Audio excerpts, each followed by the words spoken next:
중세의 화려한 첨탑들과 아름다운 고성들이 빛나는 보석처럼 반짝이는 동화의 나라 체코.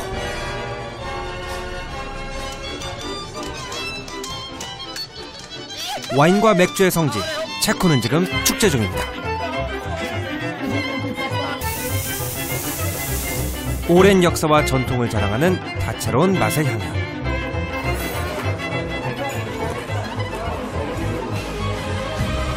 놀라운 판타지의 세계로 안내하는 대자연의 거대한 바위숲이 그 신비로운 문을 엽니다. 역사와 문화, 예술과 낭만이 살아 숨쉬는 나라 체코. 보헤미안처럼 자유와 일탈을 꿈꾸며 저는 지금 체코로 떠납니다.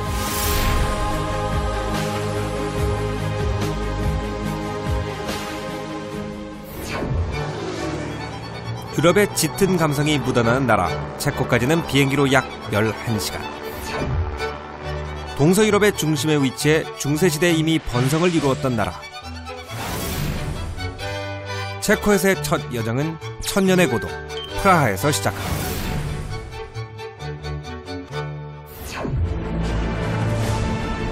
천년 세월의 긴 역사를 품고 흐르는 도시 프라하.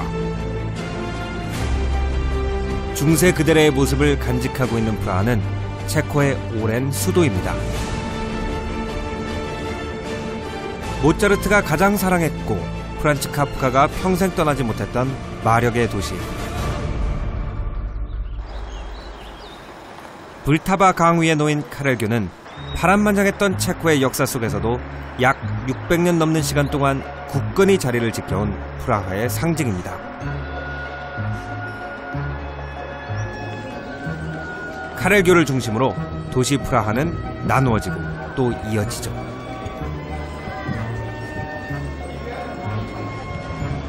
입구에 우뚝 선 교탑을 통과하면 길이 약 500m가량 이어지는 카렐교로 마침내 들어서게 됩니다. 프라하 성과 구시가지를 잇는 카렐교는 오가는 여행자들로 늘 붐빕니다.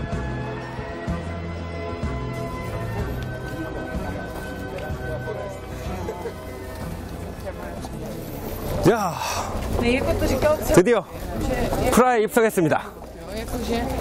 이것이 프라하 성에서 이 구시가지로 들어갈 때 거쳐야 되는 카렐 다리이죠. 아마 뭐 프라하에서 가장 유명한 곳이 아닐까 생각이 돼요.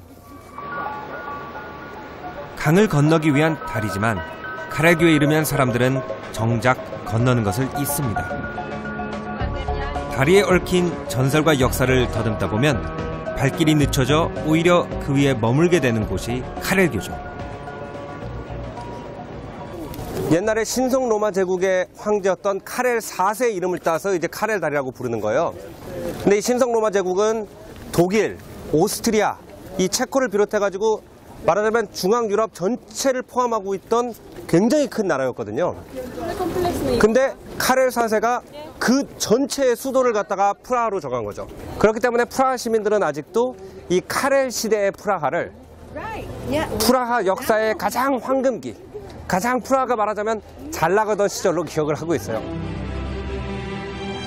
14세기 신성 로마 제국의 수도로 막강한 위상을 자랑하며 중세 유럽에서 가장 번성했던 도시 프라하.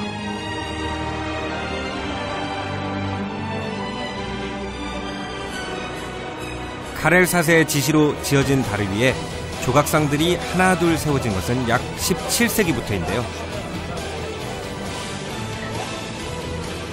양쪽에 15개씩 모두 30개 조각상이 줄지어 늘어선 다리를 걷다 보면 마치 야외 전시장을 찾은 기분이 듭니다.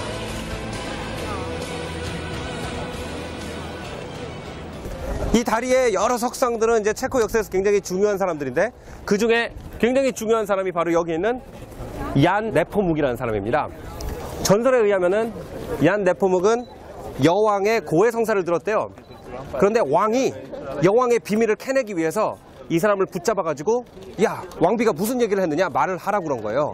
근데 이분은 얼마나 신앙심이 강했는지 내가 고해 성사로 들은 얘기를 절대로 발설할 수가 없다 라고 얘기를 하니까 왕이 잡아서 지하 감옥에다 가두고 고문을 했습니다. 그 다음에 자기가 성직자를 죽였다는 사실을 은폐하기 위해서 이 얀 네폼이라는 인물을 묶어서 바로 저기 표시되어 있는 곳에서 강물에다 던져버렸어요. 죽음으로써 종교적 신념을 지킨 얀 네포무츠크 성인. 동판 부조 위에 새겨진 개와 다리 아래로 떨어지는 성인의 순교 모습을 쓰다듬으면 사람들은 소원이 이루어진다고들 믿는데요. 어찌나 많은 이들이 지나며 간절한 소원을 빌었던지 동판이 다 닳아 색이 바랬습니다. 30년 전쟁에서 스웨덴 군대를 막아낸 격전지였다는 교탑 앞에 이르면 다리는 어느새 끝나고 새 길로 접어듭니다. 이제 카렐교를 넘어서 프라하의 구시가지로 접어들었어요. 프라하의 구시가지로 접어드니까 가장 먼저 우리를 반기는 사람이 다름 아닌 카렐 황제입니다. 이 사람이 바로 카렐 4세예요. 보헤미아의 가장 위대한 왕이자 신성 로마 제국의 황제였던 카렐 4세. 그는 통치 기간 동안 프라하를 명실상부 유럽의 중심지로 탈바꿈시킵니다.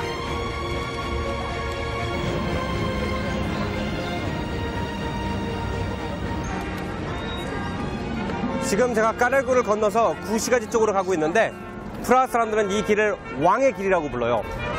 카렐 4세 황제가 보헤미아의 왕으로 즉위를 한 다음에 프라하 구시가지에서 성으로 갔던 길이라는 거죠.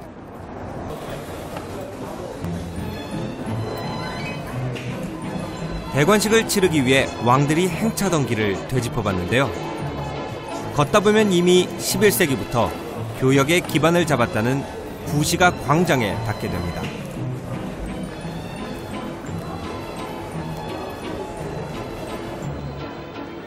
프라하의 심장이라 불리는 구시가 광장.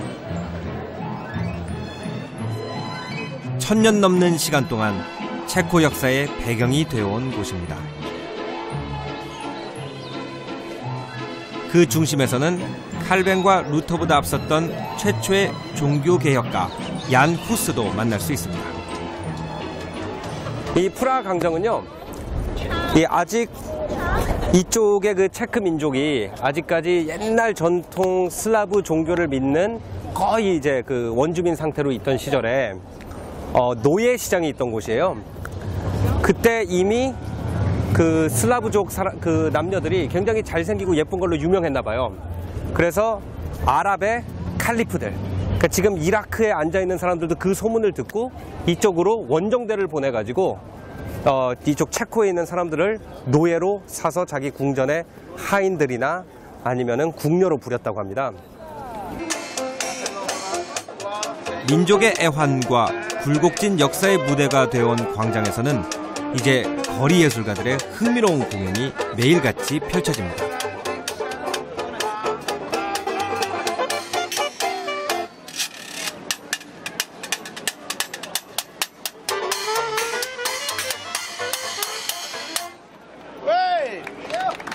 자유분방한 보헤미안의 감성이 묻어나는 곳.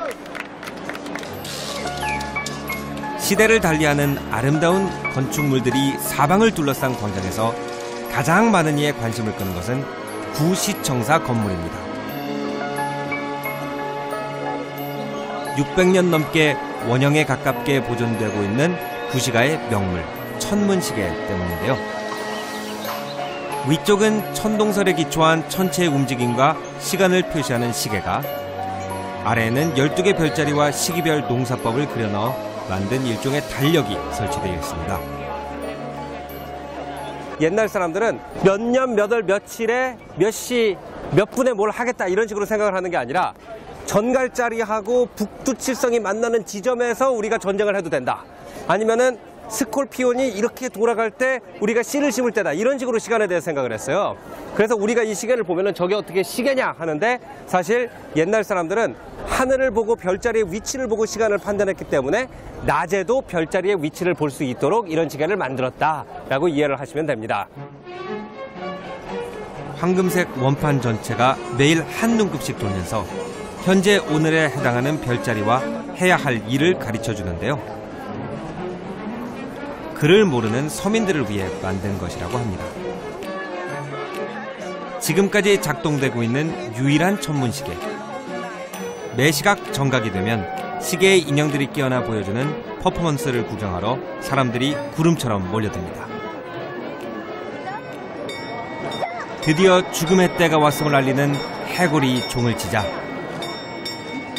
허영과 탐욕을 상징하는 인형들이 고개를 저으며 운명을 거부합니다. 곧이어 시계 위에 창문이 열리고 베드로와 바오로에 이어 12사도들이 차례로 등장하는데요.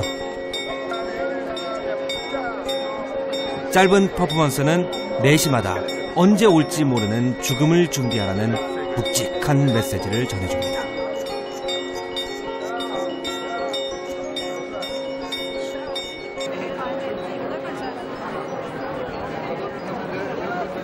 I'm telling you, I'm expecting something amazing, which is I did not see before. Yeah, this is why you came here. 천문시계가 설치된 높이 70여 미터의 구시청사탑은 시계 내부를 볼 수 있을 뿐더러 최고의 전망을 자랑한다고 합니다. 제가 옛날에 구시청사였던 저 시계탑 위에 올라가려고 하는데 그 원래 시청사 건물은 2차 세계대전 때 독일군의 폭격으로 없어졌어요. 그래서 이 옆에 있는 이 건물을 통해서 들어가도록 되어 있습니다. 들어가겠습니다. 14세기에 행정자치를 위해 세워졌다는 구시청사. 사람들이 보통 이렇게 중세기 하면 굉장히 폭력적이고 독재가 막 만행했던 이런 시대로 생각을 하잖아요. 뭐 왕이 자기 마음에 안 들면 저놈 끌어가라 그러면 바로 가서 목 자르고. 근데 이 건물이 존재하는 것이 바로 그게 중세기에 대한 우리의 오해라는 걸 보여주는 거죠. 이 방에 이 위에 보면은 세나투스라고 써있잖아요. 세나투스는 바로 의회라는 뜻이에요. 그것은 중세기 때부터 의회가 있었다는 뜻인 거죠.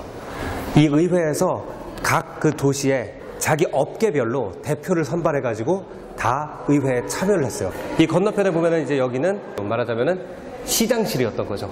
그래서 귀족들을 대표하는 회의실이 여기 있고, 그래서 양쪽에서 회의를 한 결과를 가지고 서로 타협을 하고 서로 회의를 하면서 상당히 우리가 중세기에 대해서 생각하는 것보다 민주적으로 정책을 만들고 일을 풀어갔다는 걸 볼 수가 있어요. 이런 옛날부터 이런 공화적인 제도를 가지고 있었다는 게 프라하 시민들이 오늘날까지 우리가 민주주의에 굉장히 중요한 영향을 미쳤다라고 자랑스럽게 생각하는 부분 중에 하나입니다.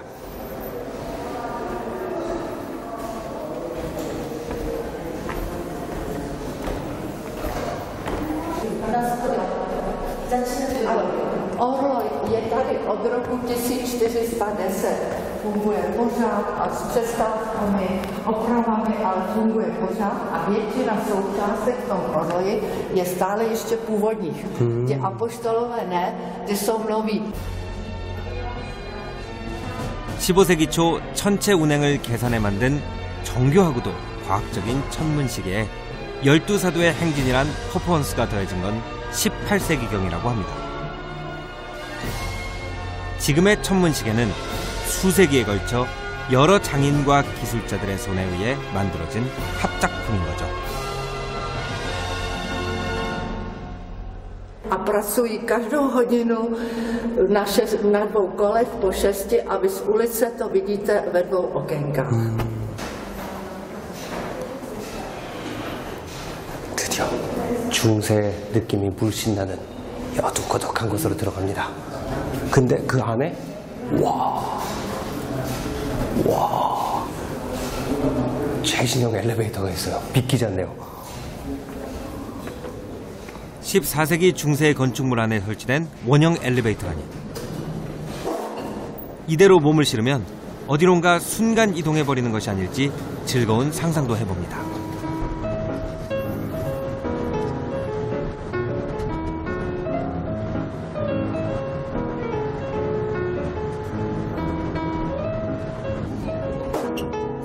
드디어 담숨에 올라온 전망대. 까마득한 높이 아래로 장난감 같은 세상이 펼쳐집니다.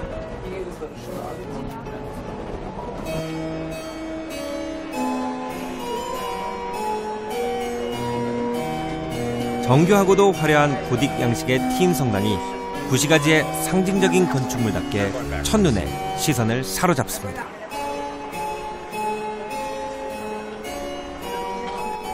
약 9세기 말부터 역대 체코의 왕들이 기거해온 프라하 성까지 시원하게 바라다 보입니다. 사람들이 그 시대에 이런 탑을 왜 지었을까요? 유럽에 오면 항상 탑을 올라가게 되죠. 그 탑에는 세 가지 종류가 있습니다. 대체로 교회탑이 있고, 제가 서 있는 것 같은 시청탑이 있고, 아니면은 성탑이 있어요. 근데 그것이 유럽의 중세기를 다스리던 세 가지 권력을 상징하는 거예요. 성탑은 귀족의 권력, 교회탑은 종교의 권력, 그리고 이 시청탑은 시민의 권력이죠. 그래서 이곳은 실제로 우리가 와, 유럽 사람들의 공동체 의식이 부럽다 이런 말을 많이 하는데 그거의 근원지라고도 할 수가 있어요. 여기서 시민들이 당번을 짜가지고 돌아가면서 망을 보다가 저 아래서 무슨 폭동이 일어났다, 아니면 저 산에서 귀족들의 군대가 도시 사람들을 괴롭히기 위해서 기사들이 말을 타고 내려오다 그럼 여기서 종을 울리거나 아니면 나팔을 봅니다. 그러면은 그 순간에 이 도시 전체가 순식간에 민방대가 돼가지고 집에 있는 칼과 방패와 창을 가지고 광장으로 쫙 모여드는 거예요. 그렇게 해가지고 이 프라하 사람들이 자기들의 자주를 갖다가 중세기 때 지켜냈고, 그거를 기반으로 해서 지금 우리가 보이는 이 아름다운 도시의 이 예술적이고 아름다운 도시를 건설하게 된 거죠. 동서유럽의 교차로로 중세에 이미 유럽 최대 도시로 성장했던 프라하.